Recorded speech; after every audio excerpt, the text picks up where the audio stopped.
नमस्कार दर्शक बंधु मु प्रभास वाईटी चैनल रे आपण मानकु स्वागत जनाउछु। तेबे दर्शक बंधु कृषक मानक पई आसी खुशी खबर।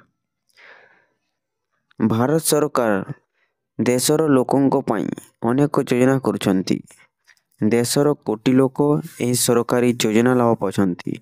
भारत एक कृषि प्रधान देश होइतिबारु भारतर 50% रु अधिक लोक चाषरू रोजगार करती।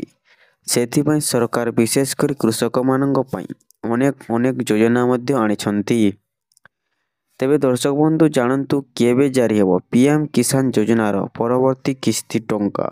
ता पूर्वरु वीडियोटी को लाइक करंतु, चैनल टी को सब्सक्राइब करंतु एवं पाखरे थिबा बेल आइकन टी को ऑन करंतु।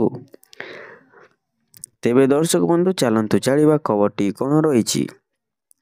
ଯେଉଁମାନେ ଚାଷ କରି ପର୍ଯ୍ୟାପ୍ତ ଅର୍ଥ ରୋଜଗାର କରିବାକୁ ସକ୍ଷମ ନୁହନ୍ତି ସେହି କୃଷକମାନଙ୍କୁ ଆର୍ଥିକ ସହାୟତା ଯୋଗାଇବା ପାଇଁ ସରକାର ପ୍ରଧାନମନ୍ତ୍ରୀ କିଷାନ ସମ୍ମାନ ନିଧି ଯୋଜନା ଚଲାଉଛନ୍ତି, ଯେଉଁଥିରେ କୃଷକମାନଙ୍କୁ ବାର୍ଷିକ 6,000 ଟଙ୍କା ଦିଆଯାଏ। କିଷାନ ଯୋଜନା ଅଧୀନରେ ସରକାର ଏପର୍ଯ୍ୟନ୍ତ 18ଟି କିସ୍ତି ଜାରି କରିଛନ୍ତି ଏବଂ ବର୍ତ୍ତମାନ କୃଷକମାନେ ଏହି ଯୋଜନାର ପରବର୍ତ୍ତୀ କିସ୍ତି ପାଇଁ ଅପେକ୍ଷା କରିଛନ୍ତି। ପରବର୍ତ୍ତୀ କିସ୍ତି କେବେ ଜାରି ହୋଇପାରେ ଚାଲନ୍ତୁ ଜାଣିବା।